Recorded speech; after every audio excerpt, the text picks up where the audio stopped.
Friends, मैं उनकी दोनों वालों स्वागत है आपका हमारे यूट्यूब चैनल के ऑनलाइन क्लासेस में। 11th क्लास का हमारा सिलेबस चल रहा था, जिसके अंदर हमने स्टार्ट किया इंट्रोडक्शन ऑफ अकाउंटेंसी, जिसमें हम जनरल एंट्रीज तक पहुंच गए थे कि जनरल एंट्रीज क्या होती है, किस तरीके से की जाती है। तो आज का हमारा टॉपिक जनरल एंट्रीज का ही है अगेन।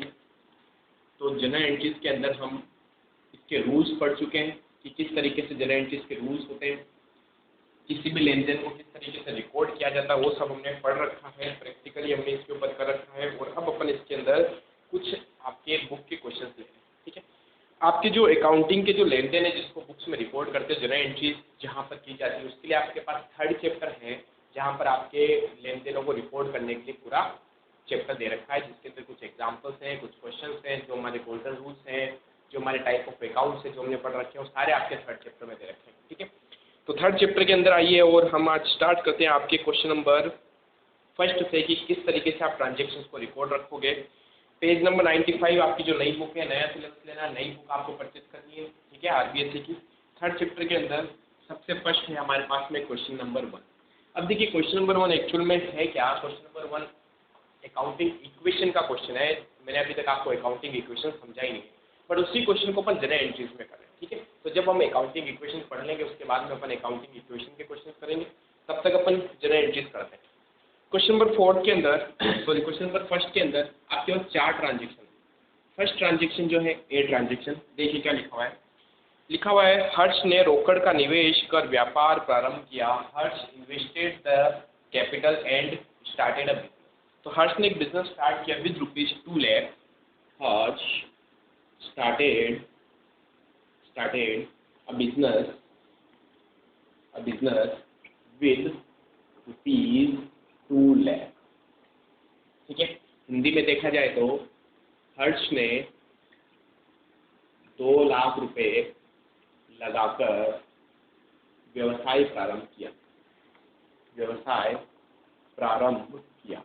कुछ ट्रांजेक्शन्स को मैं आपको इसी तरीके से कराऊंगा जिस फॉर्मेट से हमने समझा था कि किस तरीके से हम जनरल एंट्रीज करते हैं, और बाकी ट्रांजेक्शन्स में मैं आगे से आपको डायरेक्टली करवाऊंगा। हम सीधे देखेंगे कि किस तरीके से डायरेक्ट जनरल एंट्रीज की जाती है। हम ऐसे नहीं देखेंगे कि 2 ट्रांजेक्शन्स क्या अफेक्ट हो रहे हैं, है ना, जैसे इस क्वेश्चन में आपको करा रहा हूँ। ऐसे 3-4 क्वेश्चन अपन करने वाले हैं ताकि थोड़ी और क्लियरिटी आ जाए, और फिर अपन डायरेक्टली माइंड में सेट करेंगे किस चीज़ को डेबिट करना और किस चीज़ को क्रेडिट करना। ठीक है, तो ये ट्रांजेक्शन आपके सामने है। Harsh started a business with ₹2 lakh. Harsh ने 2 लाख रुपए लगाकर बिजनेस स्टार्ट किया।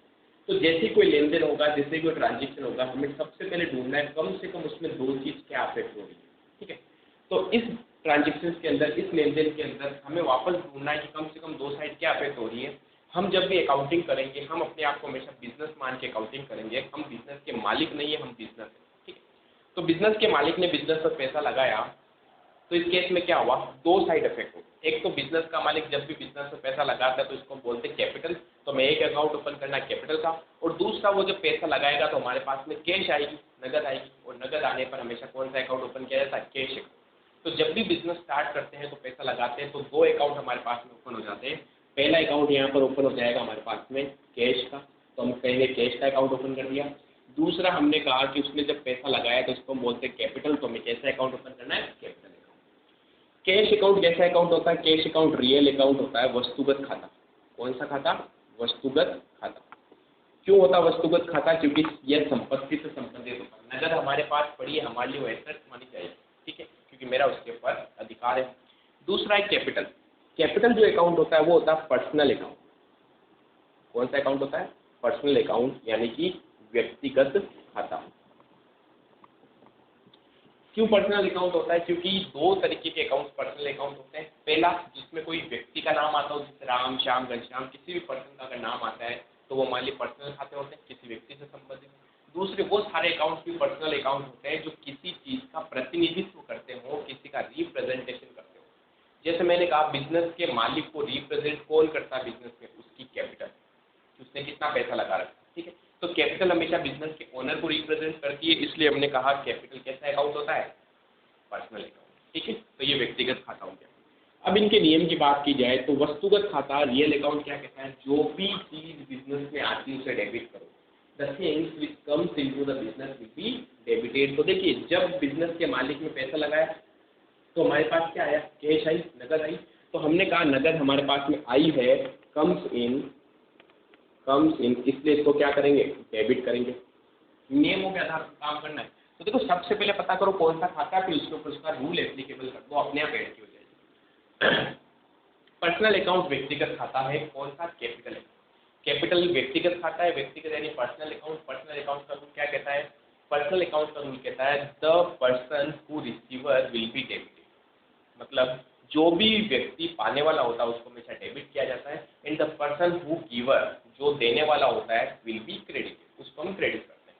तो यहाँ पर हम बिजनेस है, बिजनेस के सामने जो मालिक है उसको रिप्रेजेंट करा उसका कैपिटल अकाउंट, ठीक है। तो कैपिटल अकाउंट किसको रिप्रेजेंट करा, उस पर्सन को, तो उस व्यक्ति के बारे में सोचना है जिसने कैपिटल लगाई।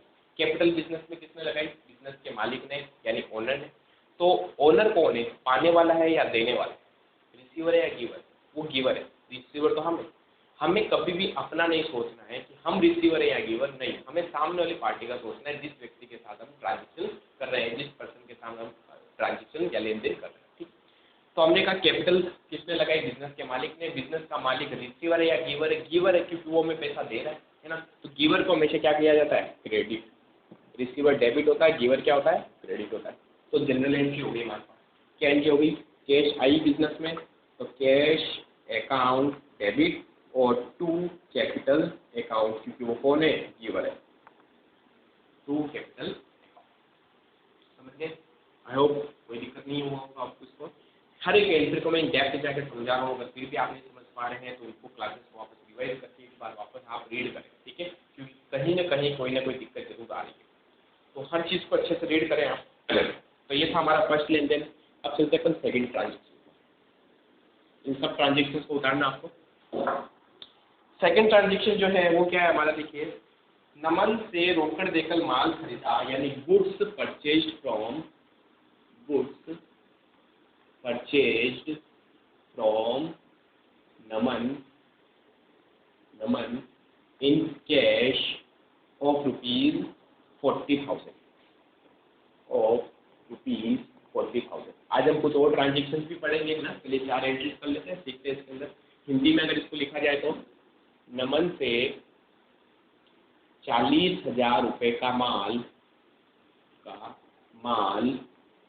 नगद क्रय किया, नगद क्रय किया। अब एंट्री को अच्छे से एनालिसिस करें।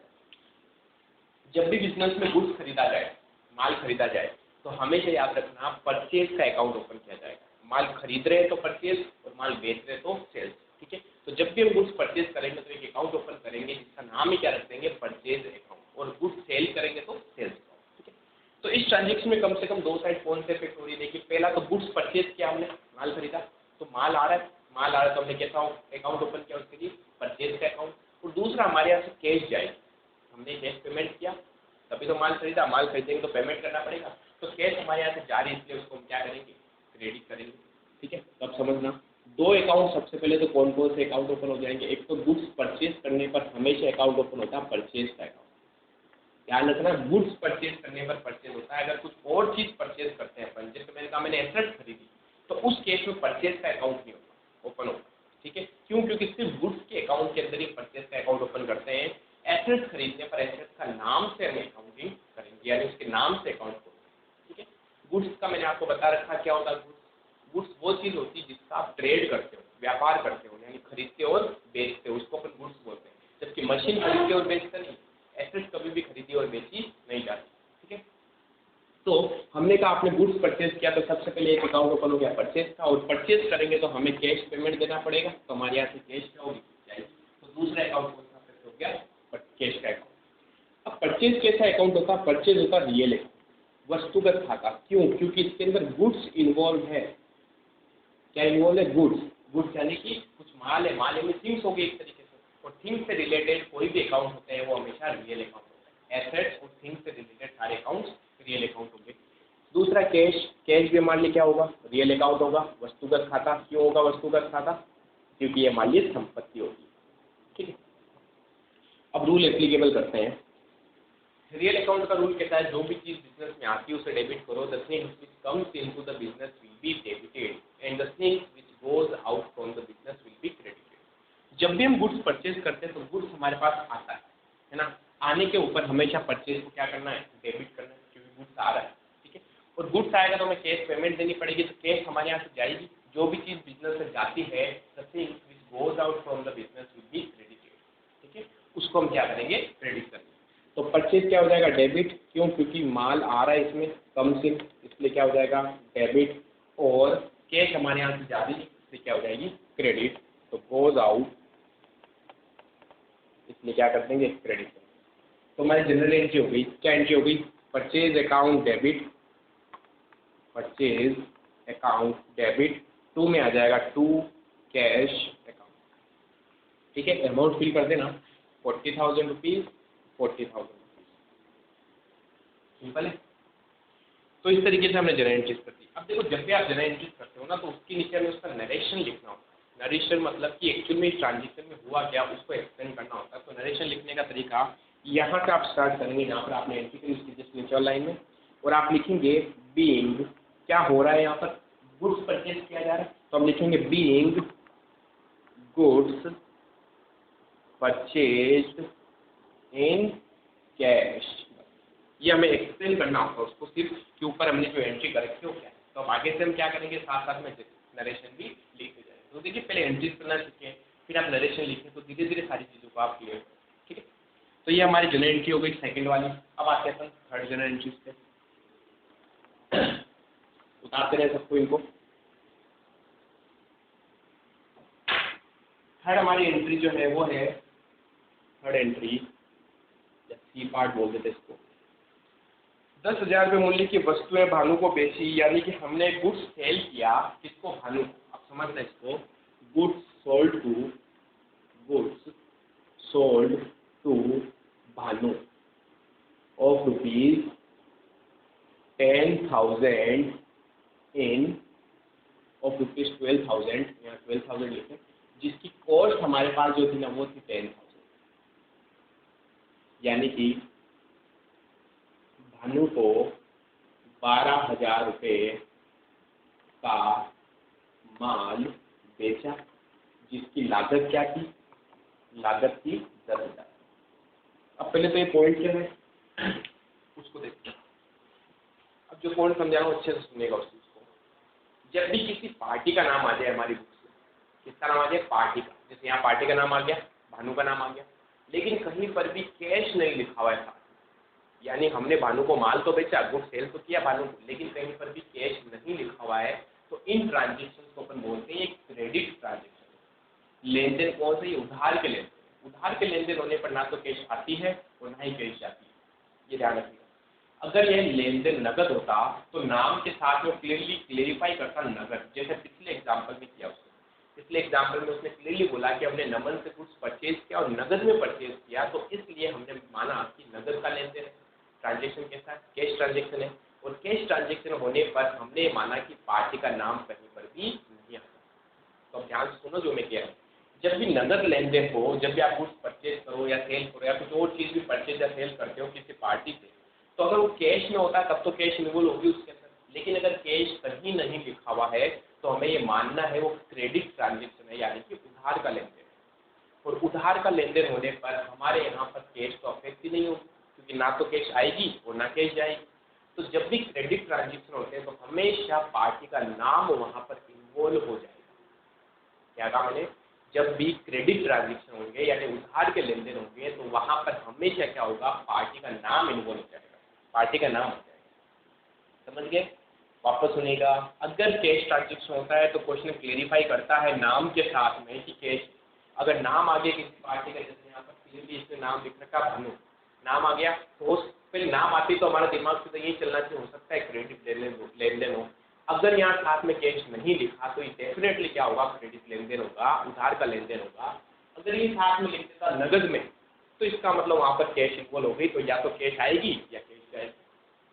ठीक है, इन ट्रांजेक्शन को अपन बोलते हैं क्रेडिट ट्रांजेक्शन। जो आज का हमारा टॉपिक है वो यही होने वाला है कि क्रेडिट ट्रांजेक्शन क्या होते हैं। तो पहले अपन ये एंट्री समझते हैं, उसके बाद में उस टॉपिक पे भी अपन आएंगे। ठीक है, तो क्या यहाँ कैश इन्वॉल्व होगी, क्या कैश इन्वॉल्व नहीं होगी, क्योंकि कैश तो देगी, हमने माल तो बेच दिया लेकिन किसमें बेचा, उधार। अब दूसरा पॉइंट आता है, क्या हम गुड्स अगर 10,000 का कहीं से खरीदते हैं तो क्या 10,000 में बेच देते हैं क्या उसको, तो हम प्रॉफिट क्या कमाएंगे। 10 की चीज़ खरीद के अगर 10 में सेल करना है तो हम क्या प्रॉफिट कमाएंगे, समाज सेवा थोड़ी कर रहे हैं। तो हमें क्या करना होता है, 10 में चीज़ खरीद के उसमें अपना कुछ प्रॉफिट जोड़कर उसको सेल करना होता है। तो यहाँ क्वेश्चन में यही दिया हुआ है कि आपने जो गुड्स खरीदा था ना, उसकी लागत यानी कि कॉस्ट क्या थी, 10,000, आपने ये खरीदा था और अब इसको आप सेल कर रहे हो 12,000 में। तो जब हम जिस चीज़ को जितने में सेल करेंगे ना, उस अमाउंट से एंट्री करेंगे हम। यानी मैंने माल कितने का बेचा, 12,000 का, तो मैं एंट्री 12,000 से करूँगा, 10,000 से मैं एंट्री नहीं करूँगा। ठीक है, तो देखिए कौन से दो ट्रांजेक्शन अफेक्ट हुए। सबसे पहला ट्रांजेक्शन यहाँ अफेक्ट हो रहा है, गुड सेल हो रहा है, माल बिक रहा है ना। माल जब भी बिकता है, जब वर्ड आ जाए गुड्स सोल्ड, तो हमें एक अकाउंट ओपन करना होता है इस केस में से। देखिए 2 वर्ड बताए मैंने आपको, जब भी वर्ड आ जाए गुड्स परचेज, जब भी माल खरीदेंगे तो हमें अकाउंट कौन सा ओपन करना पड़ेगा, हमें अकाउंट ओपन करना पड़ेगा परचेज का अकाउंट। और जब भी आप गुड्स सेल करोगे, गुड्स सोल्ड, तो आपको एक अकाउंट ओपन करना है जिसका नाम है सेल्स अकाउंट। ये आप याद रखें। जहाँ गुड्स आए तो गुड्स परचेज है तो परचेज का अकाउंट ओपन हो जाएगा, और गुड्स सोल्ड है तो सेल्स का अकाउंट ओपन हो जाएगा। ठीक है, कोई दिक्कत नहीं है यहाँ तक, आई थिंक। अब बात करते हैं इस ट्रांजेक्शन में दो साइड कौन कौन सी इफेक्ट हो रही है। तो एक तो है भानु। ठीक है, तो हमने कहा जब भी क्रेडिट ट्रांजेक्शन होगा, उधार का लेन देन होगा, तो हमें उस पार्टी का नाम से एक अकाउंट ओपन करना है। तो हमने कहा एक तो कौन है, भानु, तो एक अकाउंट यहाँ पर हो जाएगा भानु का अकाउंट। क्योंकि अगर कैश होता तो कैश लिखते, पार्टी का नाम नहीं आता, लेकिन अगर उधार लेन देन है तो पार्टी का नाम हमारी बुक्स में आएगा, डेफिनेटली याद रखें। ठीक है, फिर मैंने कहा हम माल बेचते, तो अभी भी मैंने आपको बताया कौन सा अकाउंट ओपन करते हैं, सेल्स अकाउंट। तो मैंने कहा दूसरा अकाउंट हमारे पास में कौन सा आ गया, सेल्स का अकाउंट। भानु जो है वो पर्सन है, कोई व्यक्ति है, तो व्यक्ति के संबंध में जो भी खाते होते हैं वो पर्सनल अकाउंट होते हैं, व्यक्तिगत खाते होते हैं। ठीक है, तो ये जो हमारा खाता है, ये कौन सा खाता है, ये है हमारा व्यक्तिगत खाता। सेल्स अकाउंट जो होता है वो कौन सा अकाउंट है हमारे पास, इसमें गुड्स इन्वॉल्व है। गुड्स यानी कि थिंग्स जहाँ पर इन्वॉल्व हो जाती है वो रियल अकाउंट होता है। वस्तु से संबंधित सारे खाते कौन से होते हैं, वस्तुगत खाते होते हैं, रियल अकाउंट। तो हमने कहा रियल अकाउंट है कौन सा, सेल्स अकाउंट। ये है वस्तुगत खाता। ठीक है, अब इनके ऊपर इनके रूल्स लगाते हैं। पर्सनल अकाउंट का रूल क्या कहता है, रिसीवर को हमेशा डेबिट करो, गिवर को हमेशा क्रेडिट करो, पाने वाले को हमेशा डेबिट करो, देने वाले को हमेशा क्रेडिट करो। अभी भी बताया मैंने आपको कि आपको हमेशा खुद के नहीं सोचना कि आप पाने वाले हो, रिसीवर हो या गिवर हो, आपको सोचना सामने वाली पार्टी का। इस केस में हमने जो अकाउंट ओपन कर रखा हो कौन सा है, हमने अकाउंट ओपन यहाँ पर कर रखा है भानु के नाम से। अब भानु का सोचना है भानु रिसीवर है या गिवर है। मैं जब उसको गुड्स सेल करूंगा तो वो मेरे लिए क्या हो गया, रिसीवर हो गया। मैंने उसको गुड्स बेचा तो वो रिसीवर है ना, रिसीव कर रहा है गुड्स, तो कौन हो गया, रिसीवर। रिसीवर को हमेशा किया जाता है डेबिट। क्या किया जाता है, डेबिट। रिसीवर यानी कि पाने वाला, पाने वाले को हमेशा क्या करते हैं, डेबिट करते हैं। ठीक है, फिर बात करते हैं सेल्स। सेल्स में गुड्स इन्वॉल्व है इसलिए रियल अकाउंट होता है। गुड्स इन्वॉल्व जहाँ होता है तो हमें गुड्स के बारे में सोचना है ना, जो गुड्स के साथ होगा वो इसका नाम डेबिट या क्रेडिट होता है। ठीक है, तो जब हम गुड्स सेल करते हैं तो माल आता है या जाता है, रियल अकाउंट का रूल क्या कहता है, जो चीज़ आती है उसे डेबिट करो, जो चीज़ जाती है उसे क्रेडिट करो। तो हम जब गुड्स सेल करते हैं तो माल आता नहीं है, माल जाता है हमारे। ठीक है, तो माल जब गया तो माल गया तो उसको क्या करना है, आया तो डेबिट, गया तो क्रेडिट। तो इसलिए हम यहाँ पर सेल्स के अकाउंट को क्या करेंगे, गोज आउट, क्योंकि जा रहा है इसलिए इसको क्या किया जाएगा, क्रेडिट। ठीक है, तो हमारे पास जनरल एंट्री हो गई। क्या जनरल एंट्री हो गई, भानु का अकाउंट है तो हम एंट्री करेंगे भानु अकाउंट डेबिट, और टू में आ जाएगा टू सेल्स अकाउंट। ध्यान दीजिएगा कैश नहीं आई है, मैंने भानु का नाम लिखा, क्यों, क्योंकि उधार का लेन देन। अगर कैश का लेन देन होता तो मैं यहाँ कैश लिखता। ठीक है, अच्छा अमाउंट कितना आएगा, 12,000, 12,000। ये हो गया आपके एंट्री नंबर 3। कोई भी डाउट हो तो पूछ सकते हैं आप। ठीक है, अब आइए आप एंट्री नंबर 4 पे, उस चीज़ को भी आप लिख लें। नेक्स्ट है हमारे पास में उधार में फर्नीचर खरीदा, furniture purchase in cash, sorry in credit, D point. Furniture purchase on credit of ₹7,000। हमने 7,000 रुपये का क्या किया, फर्नीचर उधार में खरीदा। फर्नीचर 60,000 रुपये का उधार क्रय किया गया।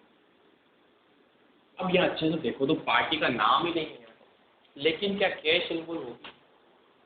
जब खुद कह रहा है वो क्रेडिट ट्रांजेक्शन है, उधार का लेन देन है, तो हमें मानना है यहाँ पर कैश तो इन्वॉल्व भी नहीं हो रही है। जब कैश इन्वॉल्व नहीं हो रही है तो हमें पार्टी का नाम लिखना पड़ेगा, लेकिन पार्टी का तो कोई नाम ही नहीं है ना। तो हमें क्या, सुनिए 2 पॉइंट और बता रहा हूँ। एक पार्टी होती है डेटर, कौन सी होती है?